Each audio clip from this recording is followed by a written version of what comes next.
Bom dia, igreja. Feliz sábado. Eu convido vocês nesta manhã a abrirem suas Bíblias comigo no livro de Jonas, no capítulo 1.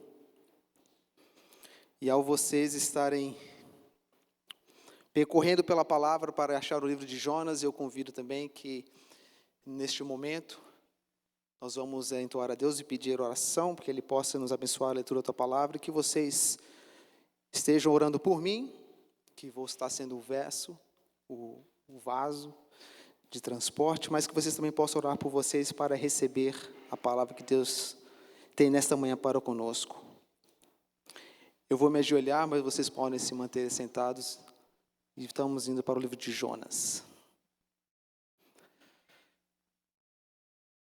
Santo e eterno Deus que estás nos céus, aqui viemos nesta manhã de sábado para buscar a Tua presença nas nossas vidas.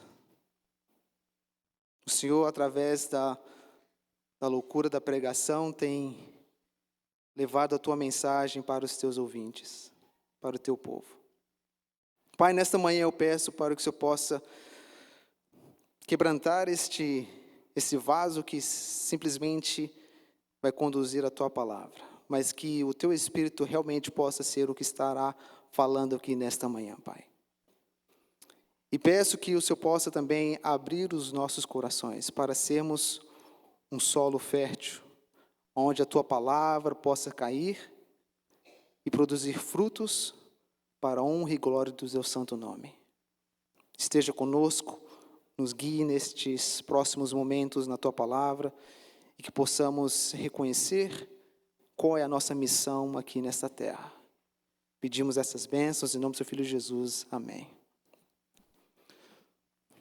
Livro de Jonas, no capítulo 1, começando no verso 1. Jonas, capítulo 1, começando no verso 1. E o título da nossa mensagem nesta manhã é Fugindo da Missão. Jonas, capítulo 1, verso 1. E veio a palavra do Senhor a Jonas, filho de Amitai, dizendo: Levanta-te e vai à grande cidade de Nínive, e clama contra ela, porque a sua malícia subiu até a minha presença. Porém, Jonas se levantou para fugir da presença do Senhor, para Tarsis, e descendo a Jope, achou um navio que ia para Tarsis. Pagou, pois, a sua passagem e desceu para dentro dele, para ir para com eles para Tarsis, para longe da presença do Senhor. Neste sábado foi-me incumbido a compartilhar uma mensagem que ela é um pouco amarga, mas também doce ao mesmo tempo. E eu oro que possamos ter a experiência aqui de João, quando recebeu o livrinho, que a mensagem foi doce na sua boca, mas amarga no seu ventre. Mas eu peço que ela seja ao revés. Amarga nos nossos ouvidos, mas doce quando entendermos o que Deus quer para os nossos dias hoje. E eu não posso prosseguir a mensagem sem fazer uma pergunta para a igreja. Como vamos estar lidando com a história de Jonas e entendendo como Jonas pode nos ajudar a entender a nossa missão nos últimos dias? E será que estamos fugindo dela? Eu preciso fazer uma pergunta para a igreja nesta manhã. O que é a missão da igreja? Qual é a nossa missão?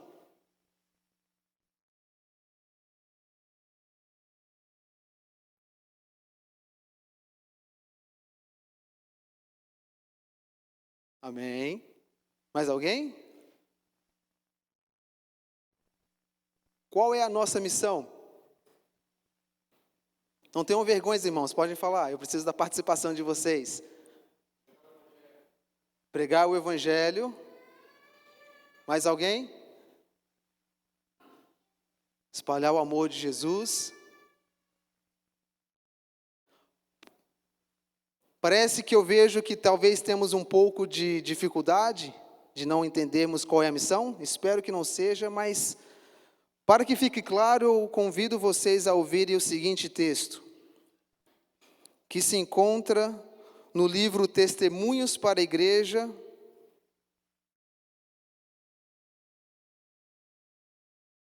volume 9, na página 19, capítulo 2. Testemunhos para a Igreja, eu recomendo você a escrever esse texto, para você ler na sua casa depois com o tempo. Testemunhos para a Igreja, volume 9, capítulo 2, página 19, diz o seguinte: em sentido especial, foram os adventistas do sétimo dia, postos no mundo como vigias e portadores de luz. A eles foi confiada a última mensagem de advertência ao mundo a perecer. Sobre eles incidiu a maravilhosa luz da palavra de Deus. Foram incumbidos de uma obra de mais solene importância, a proclamação da primeira, da segunda e terceira mensagens angélicas. Nenhuma obra há de tão grande importância. Não deve eles permitir que nenhuma outra coisa lhes absorva a atenção. As mais solenes verdades já confiadas a mortais nos foram dadas para as proclamarmos ao mundo. A proclamação dessas verdades deve ser nossa obra. O mundo deve ser advertido e o povo de Deus deve ser fiel à missão que lhe foi confiada. Então, qual é a missão da Igreja Adventista do sétimo dia? Podemos responder com alta voz: a pregação do quê? Da primeira, da segunda e da terceira mensagem angélica. E o que são essas mensagens? Porque não é nos dito que não há nenhuma outra coisa que nos deve absorver a atenção. E é importante nós entendermos isso, porque o livro de Jonas vai lidar com exatamente esses temas. E se eu e você queremos sabermos se estamos fugindo da missão ou não, nós precisamos entender qual é a missão, não é? Se estamos sendo mostrados, se estamos fugindo, mas nós não sabemos qual é a missão, então não seria justo. Qual é a pregação do Evangelho Eterno? Eu convido vocês a abrir as suas Bíblias comigo. E eu gostaria de lermos juntos, para que não venhamos esquecer. No livro de Apocalipse, capítulo 14, começando no verso 6. Abra suas Bíblias comigo, por favor. Tirem as suas espadas, porque agora vamos começar uma grande luta. O inimigo não deseja que eu e você façamos essa pregação, e é isso que o livro de Jonas vai nos mostrar nessa manhã. Mas a palavra de Deus vai nos ajudarmos a compreender como essa mensagem é eficaz, e Deus deseja que eu e você possamos sermos fiel à missão de pregarmos ela. No livro de Apocalipse, capítulo 14, começando no verso 6, diz o seguinte: e ouvi outro anjo voar pelo meio do céu, e tinha o evangelho eterno para proclamar aos que habitam sobre a terra, e a toda nação, tribo, língua e povo. E eu convido a igreja agora, juntos, a lerem o verso 7, dizendo com grande voz: temei a Deus e dai-lhe glória, porque é vinda a hora do seu juízo, e adorai aquele que fez o céu, o mar, a terra e as fontes das águas. Verso 8, e outro anjo seguiu dizendo: caiu, caiu Babilônia, aquela grande cidade que a todas as nações deu de beber do vinho da ira da sua fornicação. Todos juntos. E seguiu o terceiro anjo, dizendo com grande voz: se alguém adorar a besta e a sua imagem, receber o sinal na sua testa ou na sua mão, também este beberá do vinho da ira de Deus, que se deitou não misturado no cálice da sua ira, e será atormentado com fogo e enxofre diante dos santos e diante do Cordeiro. Verso 11, e a fumaça do seu tormento sobe para todo sempre, e não tem repouso nem de dia nem de noite os que adoram a besta e a sua imagem, aquele que recebeu o sinal na sua fonte. Agora bem forte, todos juntos, verso 12. Aqui...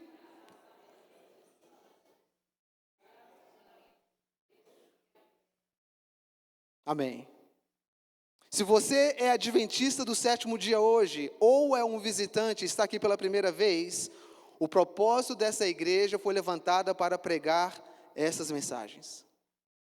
E eu acredito que o livro de Jonas nos ajudará a entender como isso vai acontecer nos últimos dias.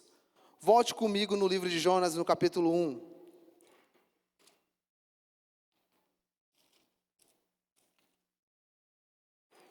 Jonas,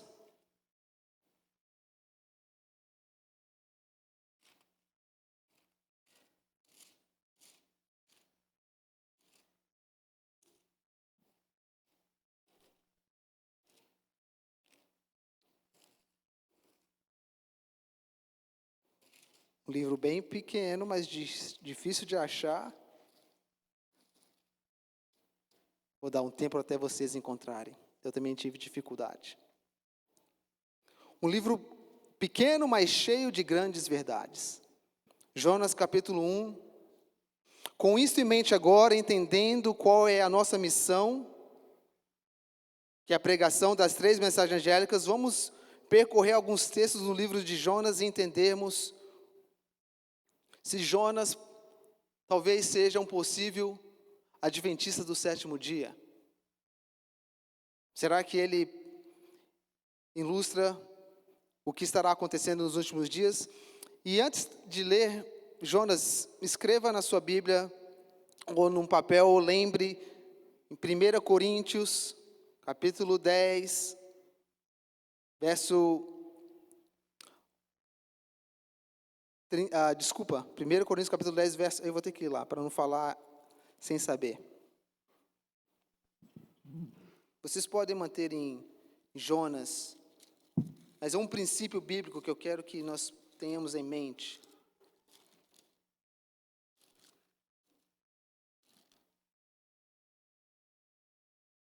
Primeira Coríntios capítulo 10, verso 11 diz: Ora, tudo isso lhes sobreveio como figuras, e estão escritas para aviso nosso, para quem já são chegados os fins dos séculos.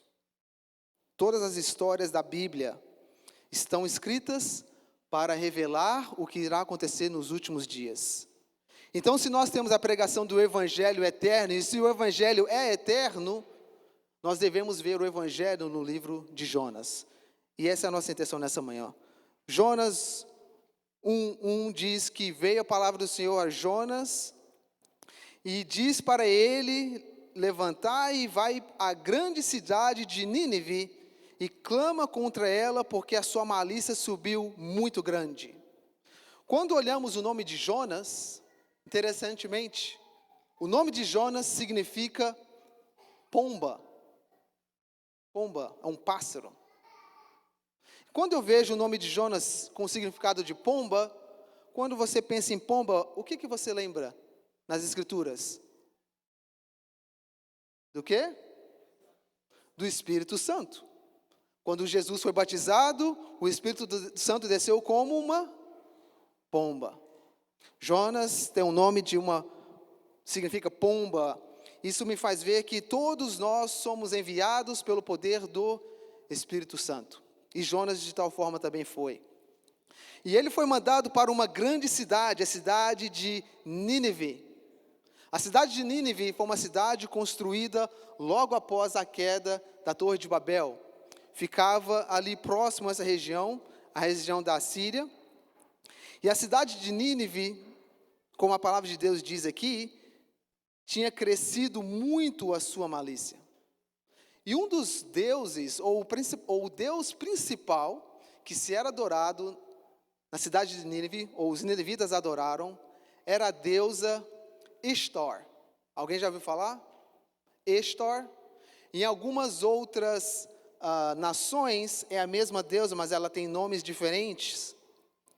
A rainha dos céus, ou Diana ou Diana. No Brasil ela é conhecida como Iemanjá. E lá, na cidade de Nínive, eles adoravam Ishtar. E interessante, quando você olha Ishtar, um dos seus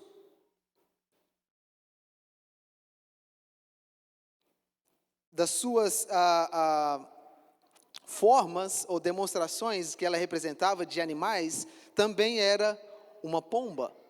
Existem algumas imagens dela com asas e pés de pássaro. E só para vocês entenderem, a deusa Ishtar, da Mesopotâmia, ela era conhecida como a deusa do amor, da sensualidade, da fertilidade, da guerra, da justiça e também do poder político. Isso que os ninevitas adoravam. Tudo que o mundo tem para oferecer. Sensualidade, amor, fertilidade, guerra, justiça e também poder e poder político, riquezas. Era a deusa principal dos ninevitas. Então você consegue imaginar como que Deus tenha visto que aquela cidade estava? E por que ele pede Jonas a ir lá? E ele diz que essa malícia subiu. Isso me faz lembrar de que duas ocasiões onde Deus vê que o mundo estava com uma situação tão horrível que ele teve que mandar uma mensagem de destruição. A primeira foi dos antediluvianos, aonde ele pede a Noé para ir anunciar que a iniquidade do mundo tinha chegado ao máximo. E a segunda era de Sodoma e Gomorra. Vocês lembram muito bem dessas histórias. Então Jonas é enviado para proclamar a mensagem a este povo. Mas Jonas escolhe o quê? A fugir. Para ir para Jopa, e ele pega um navio para Tarsis. O interessante é que quando você olha Tarsis na palavra de Deus, e você vê muitos textos falando sobre os navios de Tarsis. Tarsis, na palavra de Deus, representa um local onde riquezas naturais eram abundantes. De Tarsis vinha ouro, prata e alimento. E a palavra de Deus diz que os navios de Tarsis eram onde se levavam os mercados e as transações financeiras. Tarsis representa um poder econômico.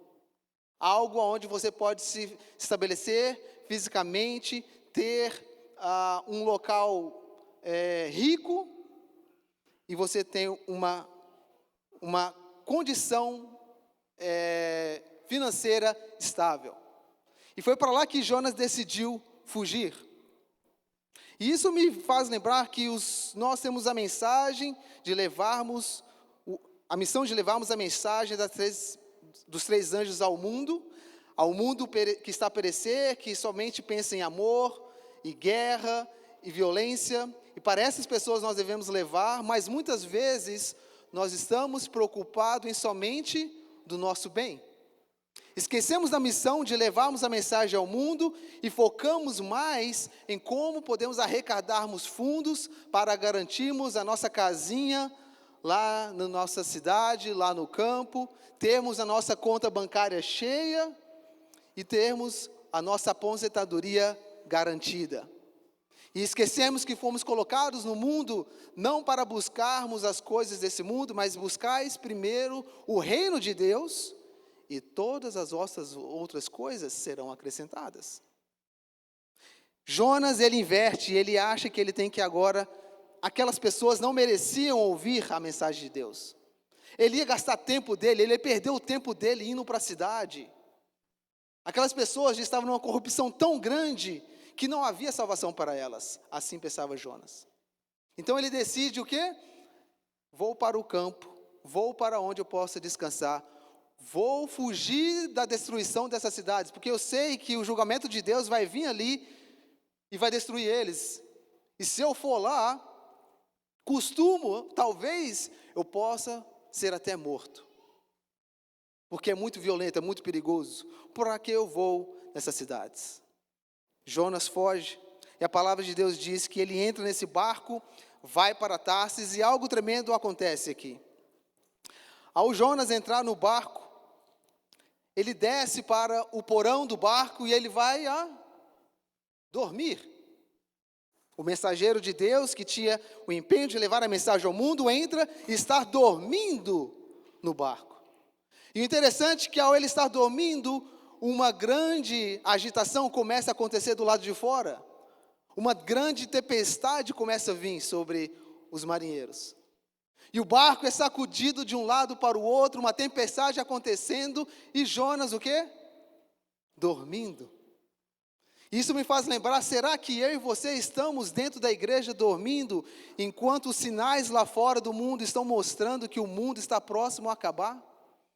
Os marinheiros corriam ali de um lado para o outro, não sabiam o que fazer, tentando segurar o navio, e Jonas dormindo. Até que um chega lá, o capitão, acorda ele e fala: o que você está fazendo? Olha, estamos prestes a morrer e você aqui dormindo. Ora para o seu Deus e peça para que nos salve. E aí os marinheiros, naquela confusão, eles vão e tiram sorte para saber por que essas coisas estão acontecendo. Por que essa turbulência está acontecendo aqui hoje? Por que estamos passando por isso? E eles tiram sorte e eles veem que é por causa de quem? De Jonas. E aí agora eu quero que vocês prestem atenção no que acontece. No verso 6, no verso 8. No verso 8, a palavra de Deus diz o seguinte: então lhes disseram: declara-nos tu agora, por causa de que nos sobreveio este mal? Que ocupação é tua? De onde vens? Qual é a tua terra? E de que povo és tu? E ele lhes disse: eu sou hebreu, e temo ao Senhor, o Deus do céu, que fez o mar e a terra seca. E se vocês me permitem, eu vou ler isso aqui um pouco diferente.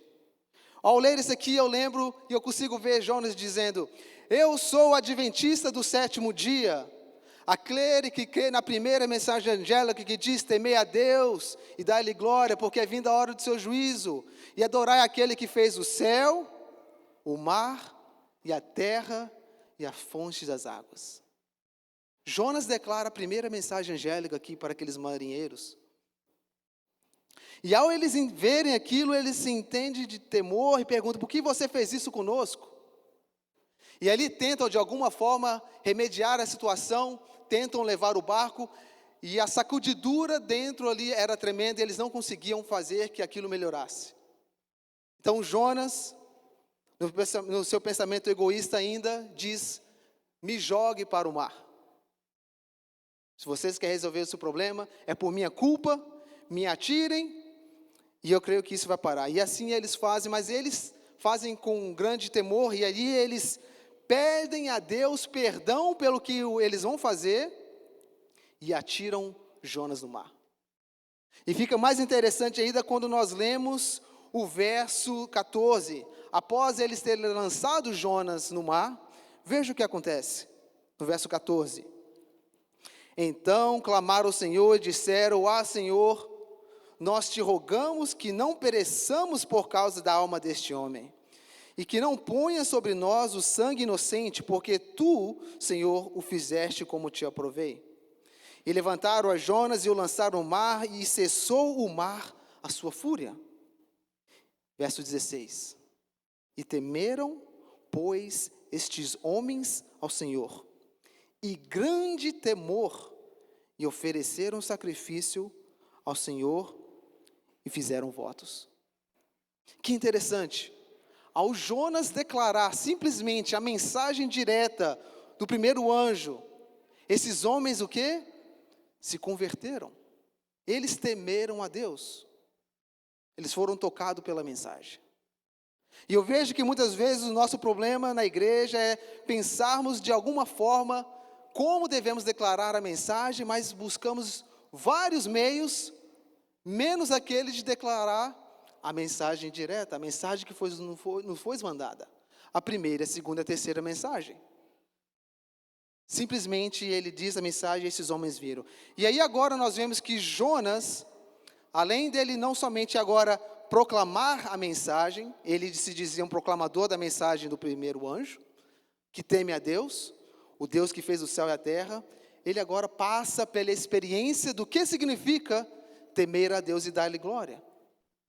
Jonas agora achando que ia morrer, Deus proveu um meio de salvar, e manda um grande peixe que engole, e ali dentro daquele peixe ele faz uma oração, que eu creio que vocês conhecem, a oração de Jonas no barco, no ventre do peixe.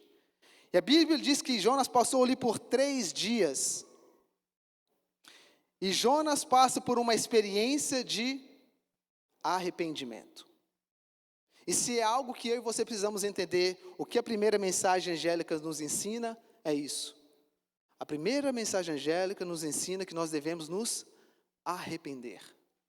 Quando nós olhamos a primeira mensagem angélica e entendemos que nós devemos temer a Deus e dar-lhe glória, no livro de Provérbios, nos é dito que o temor do Senhor é odiar o mal, e pelo temor do Senhor nós afastamos do mal. Pelo temor do Senhor nós devemos odiar o mal, e o mal que nós devemos odiar é o mal do pecado. E eu e você, pela nossa natureza, nós não temos condição de odiar o pecado, porque a palavra de Deus nos ensina que nós amamos o pecado, temos prazer em fazer ele. Mas só há um meio de eu e você odiar o pecado. É entendermos o que o pecado fez. E o que o pecado fez? O pecado matou o nosso Rei e Mestre Senhor Jesus Cristo. O pecado tirou a vida de Deus. Se nós entendermos o que o pecado fez, eu e você começaremos a termos ódio dele. Porque todos os dias nós lutamos contra ele, mas somos vencidos por ele. Mas há um que venceu contra ele, Cristo Jesus. E Jonas reconhece isso no ventre da baleia, quando ele está no profundo da sua miséria. Quando eu e você vemos aqui o que está acontecendo com Jonas, nós temos que entender que muitas vezes eu e você estamos nesse profundo abismo, mas lá mesmo, quando talvez pareça não ter mais solução nenhuma para a nossa vida, Deus pode nos salvar. E Jonas, no verso 9 do capítulo 2, ele diz o seguinte: mas eu te ofereci sacrifício com a voz de agradecimento, que voltei, pagarei, do Senhor vem a salvação. E falou, pois, o Senhor ao peixe, a este, vomitou a Jonas na terra seca. Jonas é o quê? Vomitado. Isso me faz lembrar claramente da situação que Deus descreve à sua igreja nos últimos dias. A igreja de Laodiceia. Que ela se diz rica, enriquecida e de nada tem falta, mas Deus declara a condição dela, que está pronta a ser vomitada. E se eu e você formos vomitados da boca de Deus, irmãos, não há como retornarmos mais, não há salvação.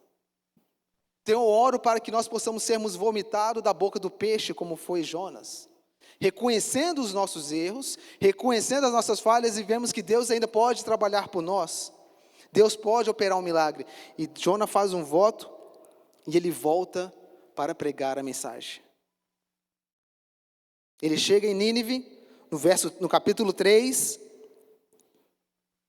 e diz: e veio a palavra do Senhor pela segunda vez a Jonas, dizendo: levanta-te e vai à grande cidade de Nínive, e prega contra ela a mensagem que eu te digo. E levantou Jonas e foi a Nínive, segundo a palavra do Senhor, dizendo: ora, Nínive era uma cidade grande de 3 dias de caminho, no verso 4. E começou Jonas a entrar pela cidade, caminhando de um dia, e pregava, dizendo: ainda 40 dias, e Nínive será subvertida.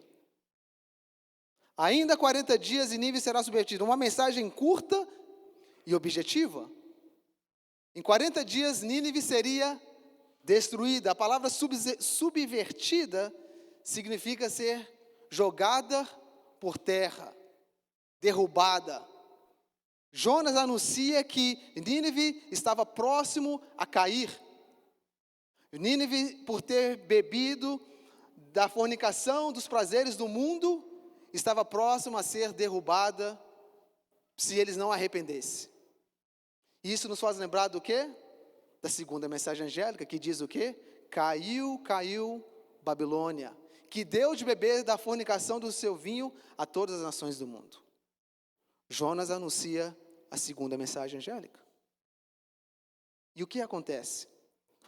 A história nos diz que aos ouvintes ouvirem aquela mensagem, e era o que Jonas talvez não queria que acontecesse, eles se arrependeram. Olha comigo no verso 5. E os homens de Nínive creram em Deus e proclamaram um jejum, vestiram-se de saco desde o maior até o menor. Esta palavra chegou também ao ouvido do rei de Nínive, e levantou-se do seu trono e tirou de si as suas vestes e cobriu-se de saco e sentou-se sobre as cinzas. E fez uma proclamação que se divulgou em Nínive, pelo decreto do rei e dos seus grandes, dizendo: nem homens, nem animais, nem bois, nem ovelhas, provem coisa alguma, nem se de alimentos, nem bebam água, mas os homens e os animais sejam cobertos de sacos e clamem fortemente a Deus, convertam-se cada um de seu mau caminho e da violência que há das suas mãos. Verso 9, quem sabe se voltará a Deus e se arrependerá e se apartará do furor da sua ira, de sorte que não pereçamos. Se você está ainda atento à missão que Deus deu ao seu povo, qual a mensagem que alerta ao mundo sobre o furor da ira de Deus? Qual a mensagem, igreja?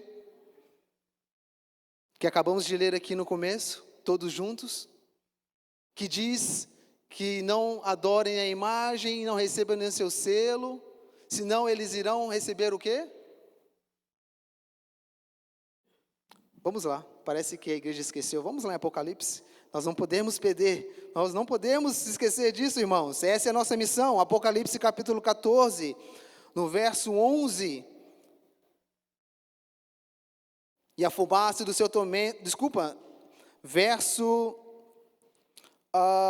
9, e seguiu o terceiro anjo dizendo com grande voz: se alguém adorar a besta, a sua imagem, receber o sinal na sua testa ou na sua mão, também este beberá do vinho da ira de Deus, que se deitou não misturado no cálice da sua ira, e será atormentado com fogo e enxofre diante dos santos anjos e diante do Cordeiro. Jonas anuncia a terceira mensagem angélica. Sim? Não. Não foi Jonas que anunciou a terceira mensagem. Quem que fez a proclamação? Quem que disse para os outros que façam um jejum? Quem que pôs um decreto? O rei. Os próprios o quê? Os próprios ninivitas. Aquele povo que Jonas achava que não deveria merecer a salvação de Cristo. Aqueles mesmos que viviam adorando a Deus Exatar, que viviam sobre os prazeres do mundo, que somente queriam receber o que o mundo oferece. Aqueles mesmos que Jonas achava que deveriam morrer, esses proclamaram a mensagem para se afastarem da ira de Deus. E aqui está uma grande lição, irmãos. Não somos nós que vamos levar essa mensagem, mas as pessoas lá fora. Nós podemos sermos participantes de pregar o Evangelho. Podemos levar, mas quando o mundo verem pessoas que estavam vivendo no pecado por anos se converterem, a palavra de Deus diz que eles virão em uma grande multidão. Jesus ilustra isso dizendo como os trabalhadores da hora undécima. E talvez eu e você pense, mas Senhor, eu passei a vida inteira, desde criança na igreja, indo no culto todo sábado, devolvendo o dízimo, não comi carne de porco, não bebi cerveja, não fiz aquilo, não deixei de fazer aquilo, e agora você vai salvar esse povo que viveu comendo churrasco, bebida na farra o ano inteiro? Deus vai salvar esse povo? E eu que passei a minha vida inteira aqui na igreja, vindo todo sábado? Irmãos, vai ser uma grande sacudidura. Ouçam isso. No livro Grande Conflito, página 608. Ao aproximar-se a tempestade, uma classe numerosa que se tem professado fé na mensagem do terceiro anjo, mas não tem sido santificada pela obediência à verdade. Abandonam sua posição, passando para as fileiras do adversário. Unidos-se ao mundo, participando do seu espírito, chegaram a ver as suas coisas quase sobre a mesma luz, e vindo à prova, estes prontos a escolher o lado fácil e popular, homens de talentos, de maneiras agradáveis, que se haviam já regozijado na verdade, empregam a sua capacidade em enganar e transviar as almas, tornam-se os piores inimigos dos seus antigos irmãos. Quando os observadores do sábado forem levados perante os tribunais para responder por sua fé, estes apóstolos serão os mais ativos agentes de Satanás para representá-los falsamente e acusar por meio de falsos boatos e insinuações, incitar os governantes contra eles. Irmãos, isso é uma tremenda mensagem. E eu oro para que nenhum aqui presente, nenhum de nós, sejamos um desses, que irão sair da fileira do povo de Deus e se tornarem grandes inimigos. E infelizmente é isso que Jonas faz. Após ele ver que o povo se converte, ele sai e monta uma casinha e fica ali esperando para ver se o fogo de Deus vai descer e consumir Nínive. Está ali esperando que Deus consuma eles. E ele, em nenhum segundo momento, agradeceu a Deus pelo que estava acontecendo. Pessoas se convertendo, entregando a sua vida a Jesus. E Jonas esperando a morte deles. Irmãos, isso é uma grande lição para nós, para que eu e você podemos permanecermos firmes, aonde eu li lá em 1 Coríntios, que todas essas mensagens foram escritas para os nossos dias, para os que vivem nos últimos dias. E no verso 11 diz, aquele que está em pé, tome cuidado, para não que caia.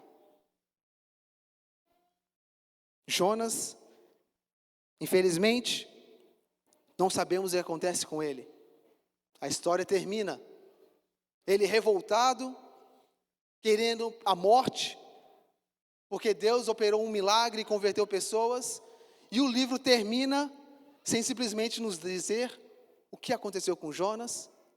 Não sabemos o destino dele.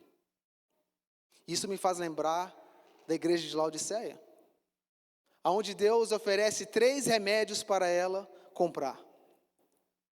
E a igreja de Laodiceia é uma igreja que nós não sabemos o futuro dela. Ou você pode comprar os remédios, ou você pode rejeitar. Irmãos, essa igreja foi levantada para que eu e você levássemos essa mensagem. Mensagem às pessoas que eu e você talvez não sabemos e talvez até pensamos que eles não irão aceitar, eles não irão ouvir. Será que se eu falar sobre o terceiro anjo, sobre a queda de Babilônia, sobre temer a Deus, vencer o pecado, não, essa pessoa não vai ouvir. Talvez isso é muito duro, é muito pesado. Deixa eu começar aqui diferente, deixa eu aguar um pouco essa mensagem para ver se eles possam receber. Mas não, Deus quer que nós demos uma mensagem direta. Ele nos disse o que era a mensagem. Nós não precisamos inventar outra. Nós simplesmente precisamos nos ajuntarmos, nos unirmos e pensarmos como podemos fazer isso mais eficaz. Como que essa igreja aqui nessa cidade pode efetuar a pregação do Evangelho de uma forma que as pessoas lá fora possam ouvir? Eu convido vocês a abrir suas Bíblias no livro de Lucas, para encerrarmos. No capítulo 10.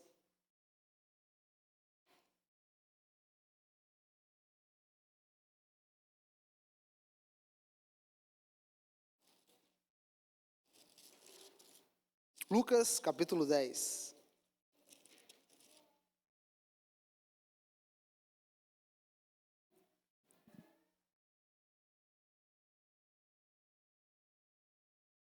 Começando no verso 1.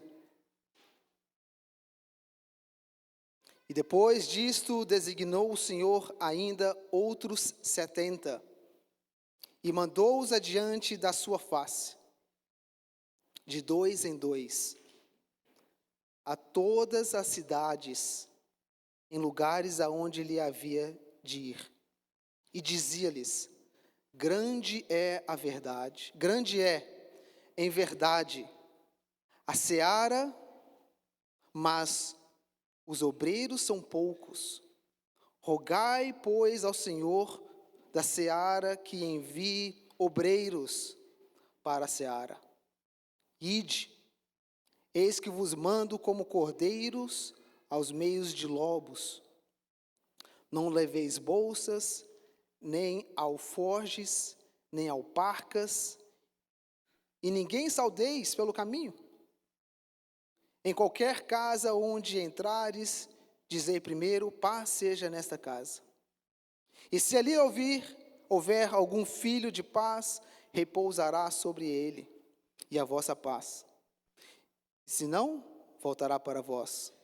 E ficai na mesma casa, comendo, bebendo, e estiverem, pois digo,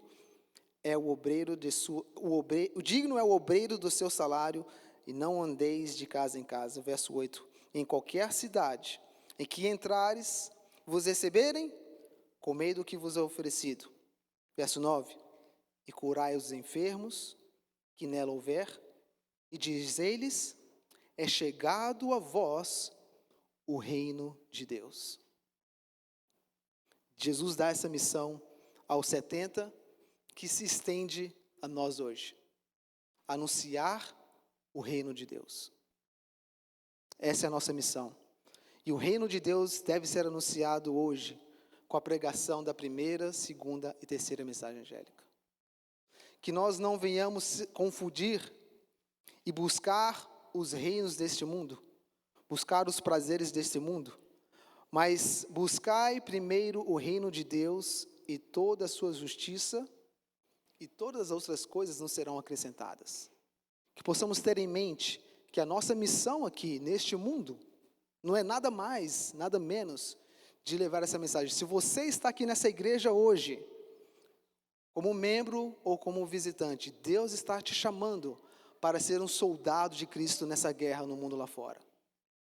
E um soldado, ele se desfaz de tudo e foca na sua missão para executá-la.